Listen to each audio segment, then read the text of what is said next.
Well, howdy and hello to you, Ubertuberubers and Ubertuberettes. It's a short talk in the park, that's a trailer park, with an old guy. It's a Monday afternoon, and just wanted to kind of visit with you a little bit. It's boy, what a weird day at work that was. Oh, you've heard about Mondays. Oh, it's a Monday, nothing's going to happen. And when I was younger, in my my 30s and 40s, I'd say, you guys are just a bunch of lightweights. Get out of my way. And just make it happen. I don't want to hear any excuses. That was my attitude. Well, the thing is today was like a Monday on steroids. It was just nuts. And I'm not going to give you a blow-by-blow analysis because that's not why you tuned in here, is it? But the point being is that sometimes when the frustration level hits like kind of maximum curve there, it's like we're really kicking in here today. And you realize I realized for the first time, I'd heard about this job in Deming probably, I heard about it 2 weeks ago. If that day I had gone out there and looked around, I could have gotten to the bottom of about 5 issues that when I went out there this morning, I was completely wrong on. I had the wrong number of toilets, the wrong number of flush valves, the wrong type of lavatories. The angle stops that we purchased, my helper couldn't find. We ended up rounding them up off the truck and we found them at the end of the day when it was time to go. What? And stuff like that. But it was just bizarre. And so, I walked into the urinal to my left in the men's room. I went, how's that going to work? That drain ain't going to fly, man. Well, I was thinking the same thing. And then you went ahead and covered it up anyway. So I was able to attack it from the rear. And in fact, there was already an access door there. So someone had to get in and work on this in the past. But at any rate, we made it go, and it was just so weird dealing with a day like this. Oh, and by the way, on the way over to Deming, one of the lavatories blew off the truck and became, shall we say, bite-sized. And it was just, I told the boss about it and everything. I said, hey, look, I'll make it right. I'll buy it if I have to. But so far, he hasn't, called for blood or anything. But, I remember hearing when I was younger, and I don't know if this is true or not, but it makes for a nice story down, doesn't it? I remember hearing that if you can find out somehow, and I don't know how this is done, when your car was manufactured, if it was manufactured and assembled on a Friday or a Monday, don't buy it. The Monday thing just really kicks in. And, of course, you've probably seen people on Fridays finding reasons to disappear early, stuff like that. Everybody wants a 3-day weekend. And now everybody wants a 4-day weekend to get over the 3-day weekend. Yeah, so at any rate, it's a woolly world out there. I was watching some videos recently. Automotive people, Ford as an example, is having huge problems with vehicles that are just not selling, especially those EV things. Last winter, I think, was a kind of a barnstormer there, or whatever you call it, a tiebreaker for the EV market up north in the Chicago area and up Minnesota, where they get real cold. Suddenly there was thousands of EVs or whatever that couldn't move. Newsflash: EVs won't work at 20 below or whatever it is. The battery was not designed for that, and it's like that seems short-sighted now, doesn't it? You know how much it costs to change out a battery on one of those things? I have no idea, but I remember watching one video. I want to say the battery for the service charge to replace the battery for an EV was like $20,000+ for a battery. And now they come to find out they don't work in the cold. Well, guess what? There's not much of a demand for that now, is there, Biden? And so there's this whole push into this eco-green thing. I think it's pretty much a bust. But Ford is not the only one. Walmart's having issues. McDonald's is having issues. Oh, by the way, if you're in the RV purchasing mode, if you're interested in buying an RV, now would be a good time to do it. The market is absolutely dead in the water. There are so many used RVs, and a lot of them are really, fairly new in the last 2 to 3 years. Why? Because when the warped needle affair occurred, one of the idiotic reactions of the government, one of them, was to just start throwing garbage money at it. I think they pumped 1.4 trillion of artificial money that was backed by what? Nothing. And so all that money was floating around, and suddenly everybody felt rich. Everybody was out buying, like motorcycles or boats or RVs, big items. Hey, we got some money finally. Well, guess what? You put all that money into the market, the net result is prices shall go up. If you don't understand why, I'll try to explain it to you sometime, and just leave a note in the thing and say, hey, Mike, talk about inflation. I remember this. I'll tell you a quick story, and I'm not going to get to the bottom of what I want to talk about with inflation, okay? But I remember George, what was that guy's name? Gerald Ford, who, by the way, was also on that committee in 1963 and 4. Remember that one? That pinned it on a lone crazed gunman. Remember that guy?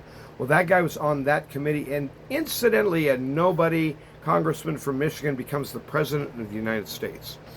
Well, they were doing the same thing back then, piping all kinds of garbage money. Nixon had just thrown the U.S. off of the gold standard, which was a mistake, and as a result, prices were going up everywhere.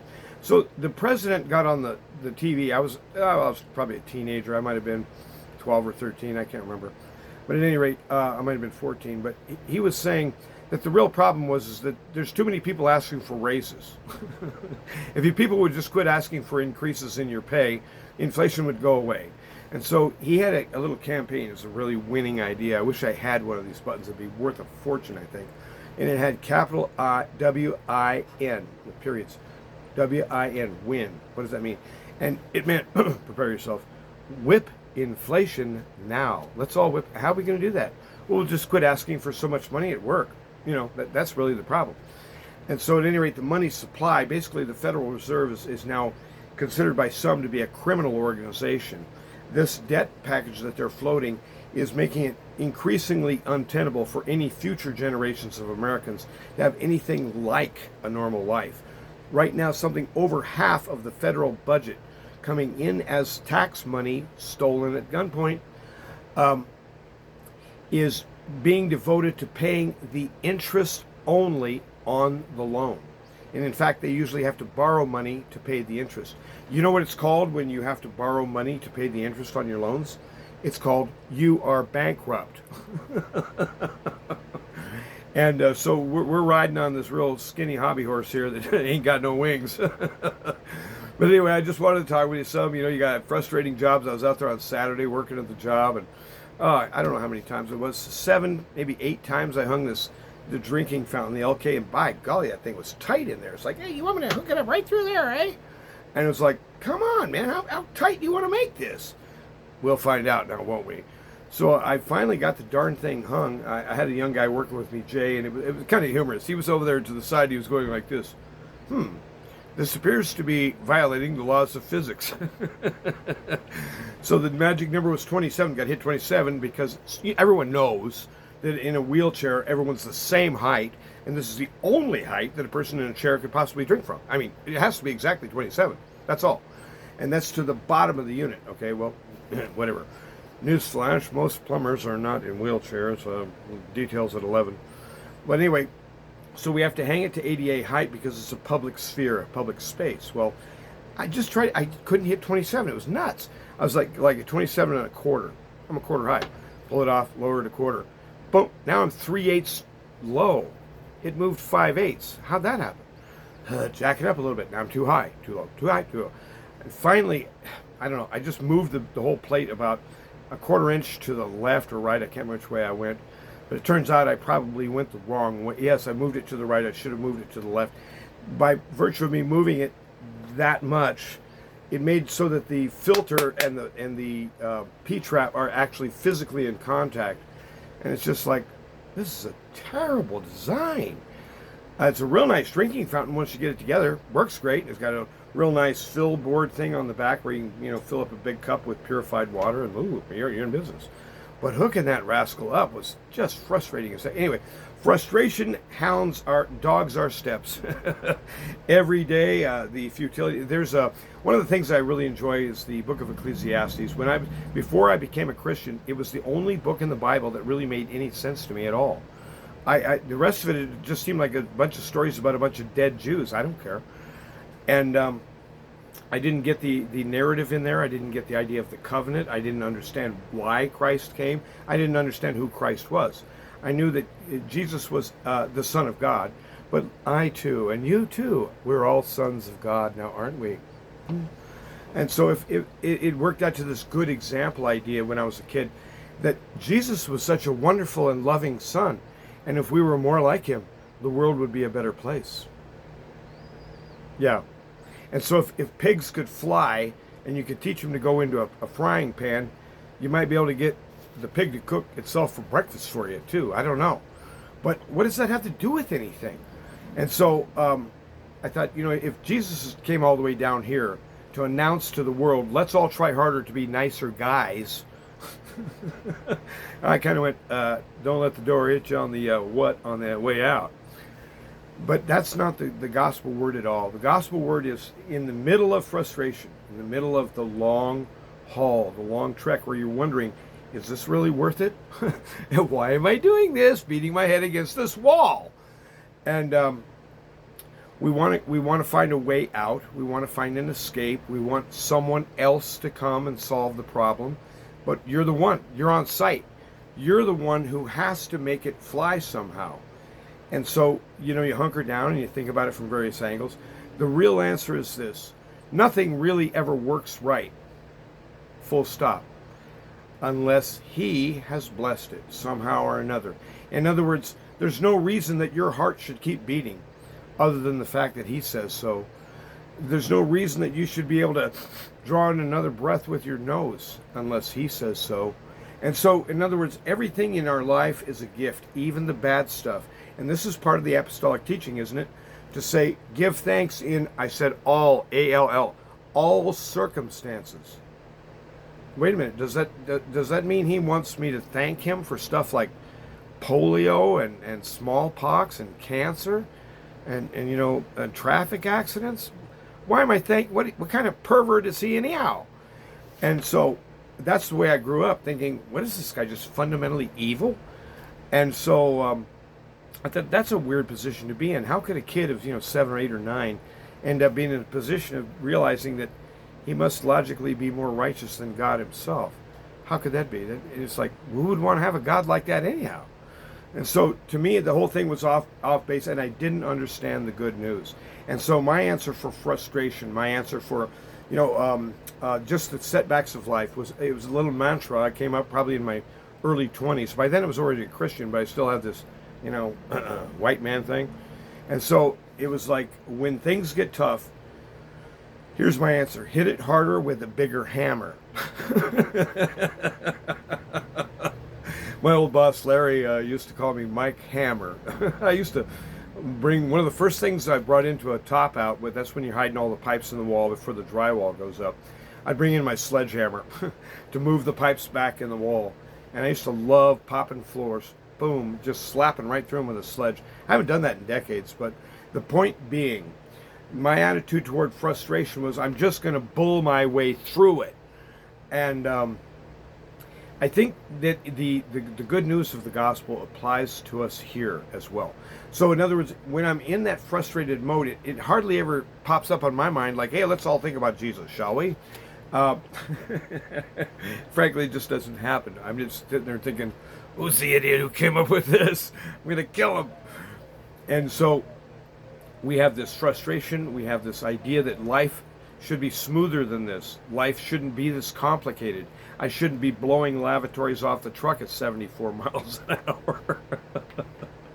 Well, we went back and picked up that box. It's like clinkily, clink, clink, clink. I think, well, a little bit of super glue and some Bondo, we'll make it good as new.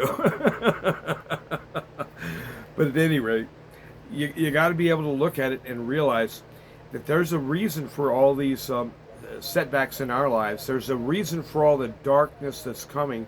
And it first of all, it vindicates the name of God. Out of all this, find the summary meaning of life. An awful lot of it swirls right around the center of to God be the glory. Amen. In other words, he's the centrality. He's the drawing feature. He's the light from within. He's the life himself, the life giver. He's the living one. And so we take our hurts and our woes and our frustration and our anger and whatever you got in your bag. And what we do is we say, there is good news here somewhere. You are using this, sir, to somehow change me. You think of the idea of when you have steel and you're sticking it in and out of the fire, and then you cool it and you do it the right way, you get hardened steel. And then there's this thing called Damascus steel, which is a whole different deal. Damascus steel was a real innovation. I think it came out of the Islamic world. Beautiful stuff. It's a great product, but it's highly carbonized. Never mind that. More information than you needed. But the idea is that when we emerge out of that forge, out of that furnace of whatever it is, the desire mainly to get the heck out of there, and we solve it and we make it happen, then you look in your rear view and you say, what did I learn? Well, what did I learned today? That first of all, I shouldn't count on what other people say about what we're getting into. We got out there, and they're not even ready for us to start till maybe late next week. I fixed one sanitary tee on a urinal, which was just wrong. There was no way I could have used it. And we put on some new angle stops, 8 of them. That was it. But the thing is, it took 8 hours. That's about an hour and 10 minutes work right there for one guy. Or maybe 2 guys. So at any rate, what did I learn today? And I think the lesson I learned today is that I've always been this way. I don't know how to fix this. And I just get angered, I just get wound up, and I just start getting mean. And that's not the answer. But it's the best I can do. It's the only answer I really know. And so I bring that up to the Father and say, Father, here's a real nice snapshot of old man Adam in me, Mike Labor. This is how Adam functions in me.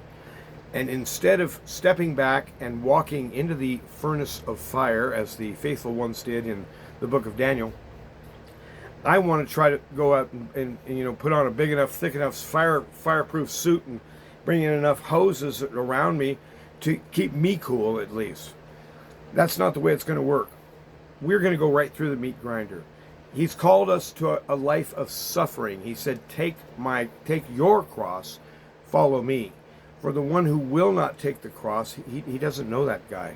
And so, in other words, he's calling us into suffering. And it's so hard for me to put that in between my ears or in my heart, because it's like, who would want that? What kind of twisted sickie are you, anybody?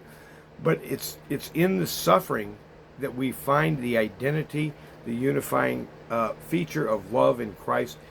It's there as we call in our trouble.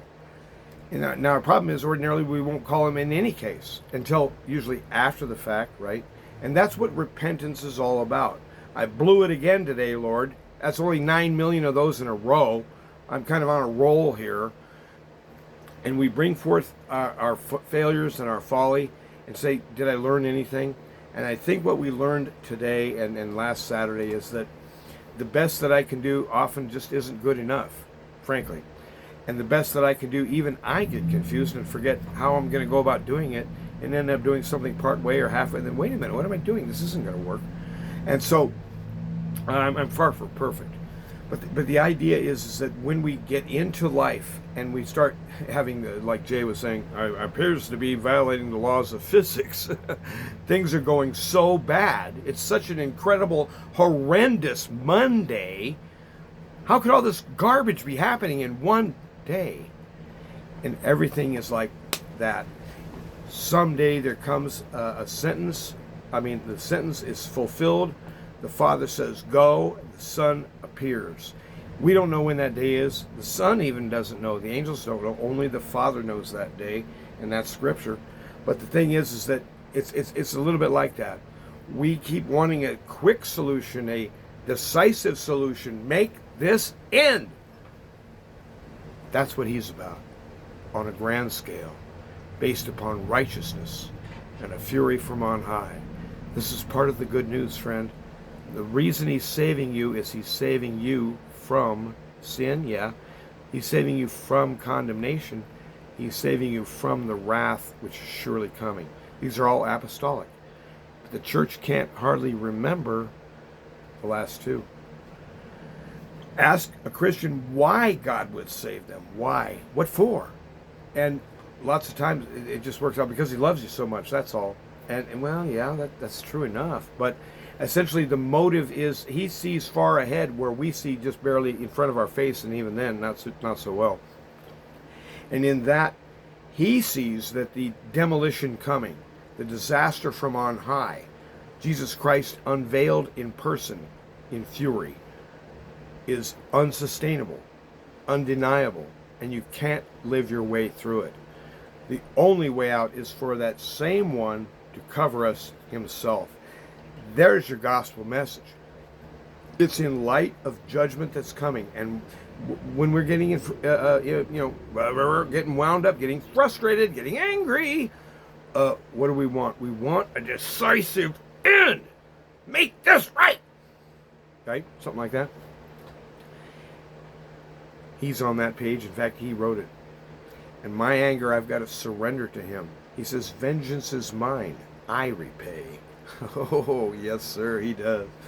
And so we need to learn to lean into him in the fury and in the fray. And frankly, I'm really bad at it. But that's what I learned today. I need to pay attention to that. I need to try to realign myself somehow with him in a new and in a living way. And of course, he'll have to show me how to do that too, and why. But in other words, it's going to be a reasonable thing. It's going to be a thing that makes sense and is wholesome and life enhancing, and something that is focused on him at the center. There's your key. Find him at the center and everything comes along. He said it this way: seek first the kingdom and his righteousness. Everything else will be added in. We're asking the wrong questions for the wrong reasons and seeking the wrong answers because we're impatient. That's me. But he's changing us. There's a new thing involved. Old Adam could never have solved this, and I vouch for that. I've never been able to figure this out. But there is a solution, and it will begin to manifest in my life soon. This is what he's teaching us. This is today's lessons. And so that's what I'm trying to do. I hope you're flourishing in the gospel. I hope you found a good church yesterday. Sit down, read some Bible book, or tune it in on YouTube and let them read it to you. Let that soak into your mind and into your heart, and wash your ears out with all that guck from the world. It just depresses you. And who needs that? Life's depressing enough. You have a good day.